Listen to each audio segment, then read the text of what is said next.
Welcome to RSK Helpline, a complete free web development platform మన తెలుగులో. Hello friends, welcome back to my new brand series of Angular-10 in Telugu. So class number 6 property binding. So ఈ property binding గురించి మనం discuss చేసుకోవాలి అంటే first మనము what is the main difference between HTML attribute and DOM properties అనే దాని గురించి మనం డిస్కషన్ ఖచ్చితంగా చేసుకోవాలి. సో నేను విజువల్ స్టూడియో కోడ్ ఓపెన్ చేస్తున్నాను. సో ఇక్కడ నేను ఏం చేస్తున్నానంటే ఒక ఇన్పుట్ ఎలిమెంట్ తీసుకుంటాను. Input type is equal to text, value is equal to Angular-10. So దీన్ని నేను సేవ్ చేసినట్లయితే మనకి బ్రౌజర్ మీద ఒక ఇన్పుట్ ఎలిమెంట్ అనేది కనిపించింది. సో నేను కొద్దిగా ఒక బ్రేక్ ట్యాగ్ తీసుకుంటాను, కొద్దిగా కిందికి వచ్చేదానికోసం. సో రీలోడ్ చేసినట్లయితే ఇక్కడ మనకి చూసినట్లయితే యాంగులర్ అని చెప్పేసి వాల్యూతో మనకి ఒక ఇన్పుట్ ఎలిమెంట్ అనేది మనకి ఫామ్ అవుతుంది. So what is the difference between this HTML attribute and DOM properties అంటే మీరు ఒకసారి ఇన్స్పెక్ట్ చేసినట్లయితే ఈ పర్టికులర్ ఎలిమెంట్ని ఇన్స్పెక్ట్ చేసినట్లయితే go to console, $0 represents current element, dot get attribute of value. So చూడండి మనకి అట్రిబ్యూట్ వాల్యూ వచ్చేసి మనకి Angular-10 వచ్చింది. అదే నేను $0 డాట్ వాల్యూ తీసుకున్నట్లయితే కూడా మనకి ఏమొచ్చింది Angular-10 అనే వచ్చింది మనకి ఇక్కడ స్క్రీన్ మీద. ఇప్పుడు నేనేం చేస్తానంటే ఈ వాల్యూని మారుస్తాను, RSK Helpline. సో ఇప్పుడు నేను చూసినట్లయితే $0 డాట్ గెట్ అట్రిబ్యూట్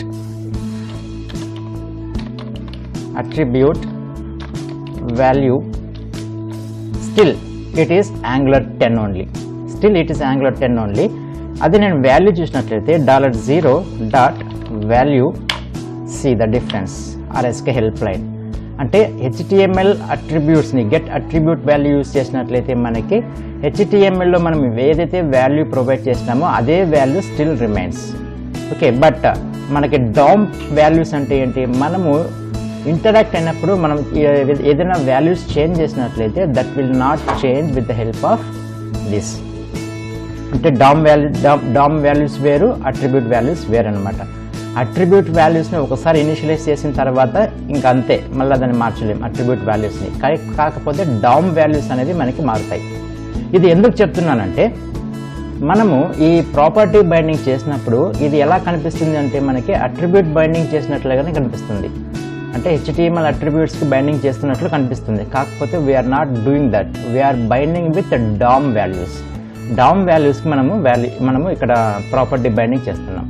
ఎట్లా ప్రాపర్టీ బైండింగ్ చేస్తామంటే by using square brackets ID, with the help of ID is equal to, for example I'm giving one name property, it is course ID అని ఇస్తాను. So ఈ course ఐడిని నేను క్లాస్లో define చేస్తాను. Public course ID is equal to 1 2 3. So ఇచ్చినట్లయితే save చేస్తున్నాను చూడండి. ఇప్పుడు ఎలిమెంట్స్ చెక్ చేసినట్లయితే ఇక్కడ చూడండి ఐడి వచ్చేసి మనకి 1 2 3కి మనకి బైండ్ అయిపోయింది.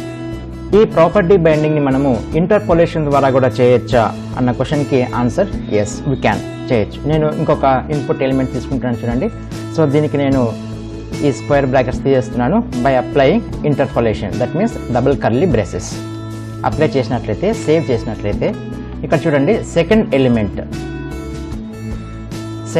మనకి సెకండ్ వచ్చేసి మనకి ఇంటర్పోలేషన్ ద్వారా. సో అది కూడా మనకి ఏమవుతుంది, మనకి సేమ్ ఐడి ప్రాపర్టీకి ఇక్కడ చూడండి ఐడి ప్రాపర్టీకి బైండ్ అయిపోయింది. సో ఈ విధంగా మనము ప్రాపర్టీ బైండింగ్ అనేది నార్మల్ ప్రాపర్టీస్కి అసైన్ చేయొచ్చు by using square brackets. At the same time we can do with the help of interpolation. కాకపోతే ఇక్కడ మీరు గమనించాల్సింది ఏంటంటే ఇంటర్పోలేషన్లో మనకి బూలియన్ వాల్యూస్ అనేది యాక్సెప్ట్ చేయదు, మనకి బూలియన్ వాల్యూస్కి సపోర్ట్ చేయదన్నమాట. సో ఎట్లా సపోర్ట్ చేయదు అంటే ఫర్ ఎగ్జాంపుల్ ఇక్కడ చూడండి నేను డిజేబుల్ అనే ప్రాపర్టీ యూజ్ చేస్తాను, డిజేబుల్డ్. సో డిజేబుల్ తీసుకున్నట్లయితే మామూలుగా డిజేబుల్డ్కి బై డిఫాల్ట్గా ఏం వాల్యూ ఉంటుంది, disabled is equal to true ఉంటుంది. సో మనకి ఆటోమేటిక్గా సెకండ్ ఇన్పుట్ ఎలిమెంట్ అనేది డిజేబుల్ అయిపోయింది చూడండి. ఇప్పుడు నేను దాన్ని డిజేబుల్డ్ అనేది నేను ఫాల్స్ చేస్తాను. ఫాల్స్ అంటే ఏంటి, it has to be enabled. Save చేసినట్లయితే మనకి ఎనేబుల్ అవ్వదు చూడండి, ఇక్కడ స్టిల్ ఇట్ ఈస్ డిజేబుల్ అంటే ఏమి బూలియన్ వాల్యూస్కి ఇంటర్పోలేషన్ అనేది వర్కౌట్ అవ్వదు. ఓకే, సో ఇట్లా వర్కౌట్ కాకూడదు కాబట్టి మనకి సొల్యూషన్ ఏంటంటే we have to do bind, property binding square బ్రాకెట్స్లో యూజ్ చేసినట్లయితే ఇంటర్పోలేషన్ని మన ప్రాపర్టీ బైండింగ్ యూజ్ చేసినట్లయితే అప్పుడు మనకి ఎనేబుల్ అవుతుంది చూడండి. So this is the difference. అంటే ప్రాపర్టీ బైండింగ్ని మనము ఎందుకు యూజ్ చేస్తామంటే మామూలుగా అయితే ఇంటర్పోలేషన్ యూజ్ చేసినట్లయితే మనకి ట్రూ ఆర్ ఫాల్స్ వాల్యూస్ మనకు వర్కౌట్ అవ్వవు, అది ఆల్వేస్ ఎనేబుల్డ్ అవుతుంది. డిజేబుల్ చేయాలి అంటే దేనికి, ఇంటర్పోలేషన్ చేసిన వాటికి ఖచ్చితంగా మనం ఏం యూజ్ చేయాలి, ప్రాపర్టీ బైండింగ్ అనేది యూజ్ చేయాలి. సో ఈ విధంగా మనం ప్రాపర్టీ ఇక్కడ మనకి చూడండి, ఇక్కడ కోర్స్ ఐడి ఇచ్చాము. సో ఇక్కడ డిజేబుల్డ్ అనేది మనం స్టాటిక్గా రాసాం ఫాల్స్ అని. సో అట్లా కాకుండా నేను ఏం చేస్తానంటే ఒక వేరియబుల్ తీసుకుంటాను, public is disabled is equal to string రాయద్దండి, ట్రూ. డిజేబుల్డ్ ట్రూ చేస్తున్నాను అంటే ఇక్కడ నేనేం చేస్తున్నాను, ఇంటర్పోలేషన్లో ఈజ్ డిజేబుల్డ్ అన్న ప్రాపర్టీని ఇంటర్పోలేషన్ చేస్తున్నాను. So ID is equal to course ID బదులు ఇంటర్పోలేషన్ చేస్తాను. సారీ, ఇక్కడ ఫాల్స్ బదులు ఏమి ఇస్తున్నాను, ఈజ్ డిజేబుల్డ్ ఇస్తున్నాను. సో ఈజ్ డిజేబుల్డ్ వాల్యూ ఏంటి, ఇక్కడ ట్రూ కాబట్టి ఇక్కడ ఏమవుతుంది, మనకి డిజేబుల్ అవుతుంది. ఫైన్, డిజేబుల్డ్ అయిపోయింది. సో నేను ఇక్కడ వాల్యూ వచ్చేసి ఫాల్స్ ఇస్తాను. సో ఇవి నేను స్టాటిక్గా రాస్తున్నాను, కాకపోతే ఈ వాల్యూస్ అనేవి రియల్ టైంలో ఎలా వస్తాయి, మనకి వేరే ఒక సోర్స్ నుంచి మనకి రావడం జరుగుతుంది. So depending on this value is disabled దాని ప్రకారం మనకి ఈ పర్టికులర్ ఇన్పుట్ ఎలిమెంట్ అనేది ఎనేబుల్ కావాలన్నా డిజేబుల్ కావాలన్నా చెప్తుంది. ఇప్పుడు ఇక్కడ ఏం చెప్పాను నేను, ఇక్కడ ఈజ్ డిజేబుల్ అన్న ప్రాపర్టీ ఫాల్స్ చేశాను కాబట్టి ఇక్కడ ఇంటర్పోలేషన్ అనేది వర్కౌట్ అయింది with the disable property as false. Okay, ఈ విధంగా మనము ప్రాపర్టీ బైండింగ్ని యూజ్ చేసుకోవచ్చు. ఓకే, ఇంకొక లాస్ట్ ఏంటంటే ప్రాపర్టీ బైండింగ్ని ఈ ఇంటర్పోలేషన్కి మనం ఏం చేయొచ్చు అంటే by using bind word. So దీన్ని స్క్వేర్ బ్రాకెట్స్ రిమూవ్ చేస్తున్నాను, by using bind BIND dash. So ఈ విధంగా కూడా మనము ప్రాపర్టీ బైండింగ్ని చేయొచ్చు.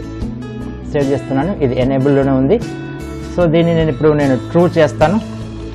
ట్రూ చేసినట్లయితే ఈజ్ డిజేబుల్ ట్రూ అంటే ఇది డిజేబుల్ అవ్వాలి. రైట్, ఇది డిజేబుల్ అయిపోయింది. ఓకే, సో ఈ విధంగా మనము ప్రాపర్టీ బైండింగ్ అనేది చేయొచ్చు. రిమెంబర్ వన్ పాయింట్ హియర్, మళ్ళీ వన్స్ అగైన్ రిపీటింగ్. సో ఇక్కడ ఏం ప్రాపర్టీ బైండింగ్ అంటే ఏంటి, attributes and properties, HTML attributes and DOM properties are not the same. Attributes defined by the HTML, but properties are defined by DOM, document object model. Attributes initialize DOM properties and then they are done. అంటే మీ attributes అనేవి వాల్యూస్ని initialise చేస్తాయి, అక్కడికి అయిపోతుంది, కాకపోతే we can't change, but property values however can change. So this is the main difference, అందుకే మీకు చెప్పాను. కాబట్టి ఇక్కడ మీరు అర్థం చేసుకోవాల్సింది ఏంటి అంటే మనము ప్రాపర్టీ బైండింగ్ అనేది DOM వాల్యూస్ చేస్తున్నాము. సో కాబట్టి ప్రాపర్టీ బైండింగ్ ఎలా చేస్తాం, by using square brackets use చేసి మనం చేయొచ్చు అనమాట.